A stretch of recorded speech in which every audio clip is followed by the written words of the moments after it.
The story you are about to see is true. The persons appearing in the story are not actors. They are the actual participants of the acts portrayed. No names have been changed to protect the innocent, because no one is innocent. March 3rd, 1974 was a crisp North Mississippi night. At 11:30, four hard men climbed into this 1970 Monte Carlo and began a caper so audacious that it would change the lives of thousands of women and capture national attention. The ringleader was insane Sam Allen. There was no telling what this mercurial mastermind might do. The wheelman was Dave Lefty Tranberg, who got that name because his left nut was the size of a softball. After sex with his last girlfriend, she had him arrested for attempted testicular homicide. The most notorious criminals are referred to using their whole names. First, there was Lee Harvey Oswald, then James Earl Ray. He was followed by Pee Wee Herman. Now, James Logan Collier slinked into the backseat of Lefty's car.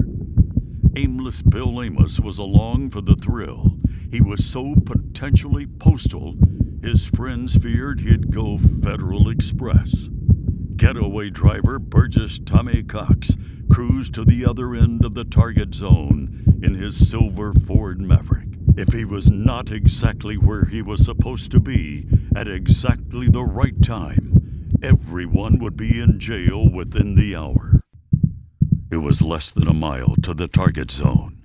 Lefty went around one final corner, and Insane Sam put on a ski mask, opened the car door, and bolted. About 3 hours before Lefty dropped me off just a couple of feet from here, I'd been back at the fraternity house studying for a test. Well, somebody came into my room and said, "Hey man, someone's going to streak down Sorority Row." I said, "Man, let's go over there and watch them." So over there we went, and there were thousands of girls all over the place. Problem is, there were a bunch of policemen all over the place too.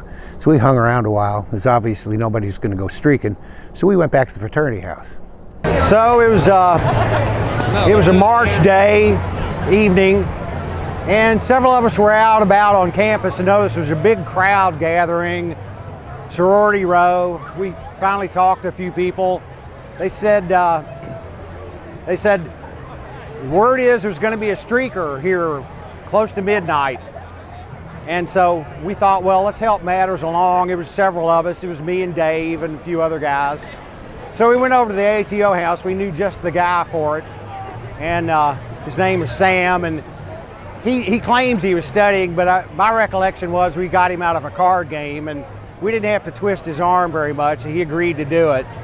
Well, I got done studying a few hours later. We all came back over to Sorority Row to see if things were the same.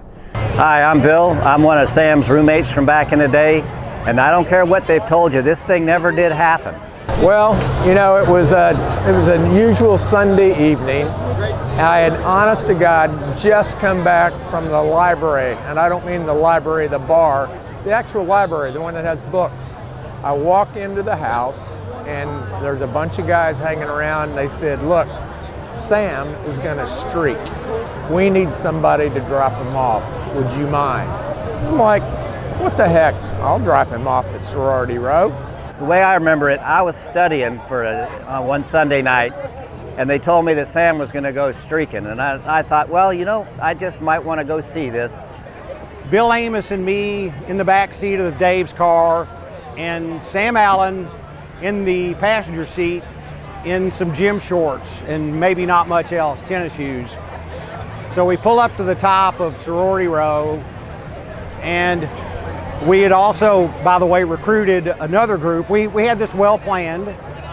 We had another guy, Tommy Cox, in a car at the bottom of Sorority Row is a pickup guy.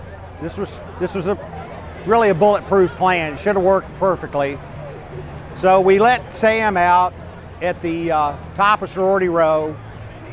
A yell went up like a touchdown was being scored at a football game. I just remember the noise. I remember the feckless university cops chasing him, some with guns drawn. I may have faintly heard Sam yelling, "Shrinkage, shrinkage," but I'm not sure. Well, all the chicks were still out there, but there was no cops anywhere around. Well, we waited and waited, nobody would streak. I said, man, I'll do it. So we went back to the fraternity house. I swear to God, somebody had a ski mask in Oxford, Mississippi. No telling where they got that from.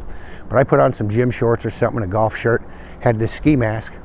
And we all climbed into Lefty's car. It was me, Lefty driving, Jamie Collier, and Bill Amos. Tommy Cox, my best friend, he was stationed down at the other end of Sorority Row. He's going to be the getaway driver. So we came around the turn. I hopped out, put on the ski mask, and I go, "Streaker, streaker." I go hauling ass down the street. So I just dropped JJ off at the KD house, and I come back out, and there's girls just lined up and down Sorority Row. I don't know what's going on. So they say, "We hear there's going to be a streaker." So I go out there and I start hearing squeals and all kinds of good noises. And here comes Sam running down. His dongle was hanging to his knees, it looked like. Oh my gosh, I will never forget it. It was like a golden palomino, a secretariat trigger. I still get the vapors when I think about it. So he got down to the bottom of Sorority Row, and I take off running down there, and I see Dave, who's here, and I go, "Dave, did he get away?" And they're all being arrested. Hops in the getaway car. They floor it, easily get away. We went on down Sorority Row, decided to turn around and come back and check out the commotion. Next thing I know, a cop steps out and motions me off to the side of the street, right in front of the Kappa Kappa Gamma house. We pull over, the cop gets us out of the cars, my car, puts my hands behind my back, puts me over the hood of my car, and handcuffs me. While this is going on, he's searching the car, and lo and behold, he reaches under the passenger seat with a pencil and extracts Sam's underwear. Brings them out, bags them as evidence. And I'm in the back seat, innocent. I was actually a large instigator of the whole thing, but I thought, what do they got on me? Nothing. I'm innocent. Dave's driving, he's gonna get in trouble. They take him out, rough him up against the hood of the car. Next thing I know, he's bent over the hood of the car. He's got handcuffs on. I'm still sitting back there, innocent, pure as a driven snow. They yank me out. And the next thing I know, they're bending me over the car hood and put handcuffs on me. And then they did the same thing to Amos. And I got arrested right out there in front of my mother's sorority house, of all places. Next thing you know, we're thrown in the back of a squad car and taken down to the jail. We were booked for aiding and abetting indecent exposure. Well, we cruised back over to the ATO house, and when we got there, there's a bunch of guys standing out in the front lawn with nothing on but their underwear. John Cranfield comes up, he says, "Sambo, they got Lefty." They got Tranberg. I knew he'd roll as soon as they got him. He'd stolen steaks before at Kroger's. He had a reputation for it. He was bad, he had to do it. He was saving himself. He turned them in. It was nasty. On March 5th, 1974, the Daily Mississippian newspaper reported, "The Daily Mississippian received reports last night of a streaker running down Sorority Row at about 11:45 p.m. Sources say about 3,000 people watched the streaker get out of a car and run down Sorority Row toward the Kappa Kappa Gamma house, with university police officers in close pursuit. No further details were available last night. We get hauled down to Lafayette County Jail, and the heat was on. And so finally, we unfortunately gave up the other two conspirators, and they were duly busted by the ace detectives at Lafayette County Jail.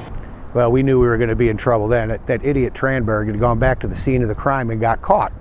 We figured he'd turn on us. So Tommy and I didn't know what else to do. We go to the fraternity house, popped a couple of beers, waited for the cops to get there.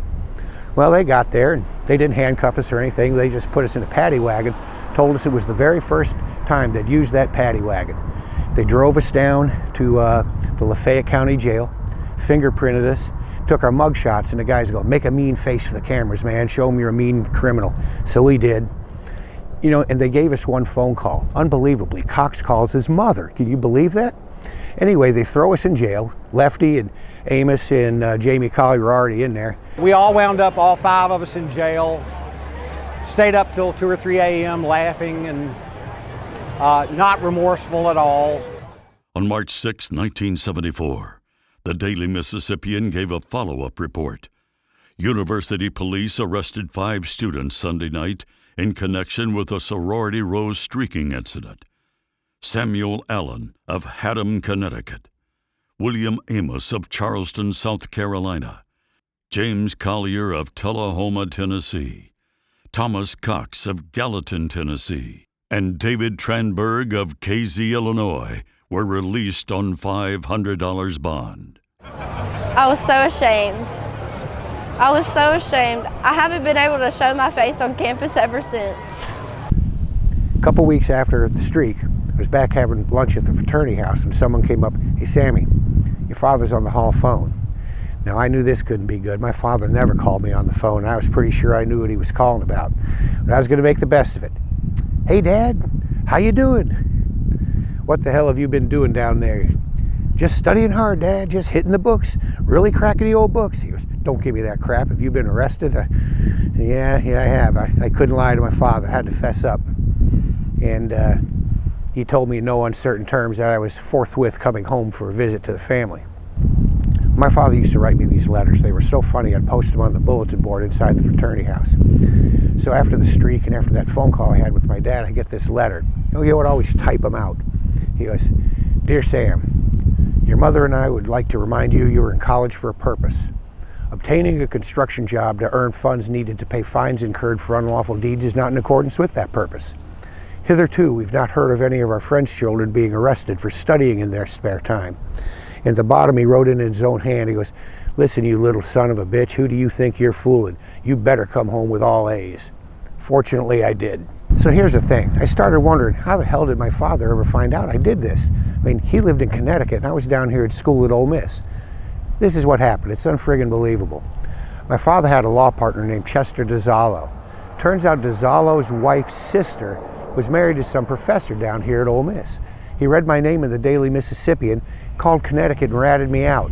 But I gotta tell you what, I got that professor back later. I started dating his daughter. I don't think he liked that.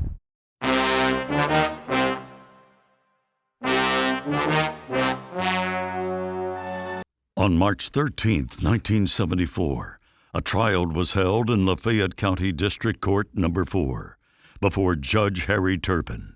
In a moment, the results of that trial. Insane Sam Allen was charged with indecent exposure. The rest of the Oxford Five were charged with aiding and abetting indecent exposure.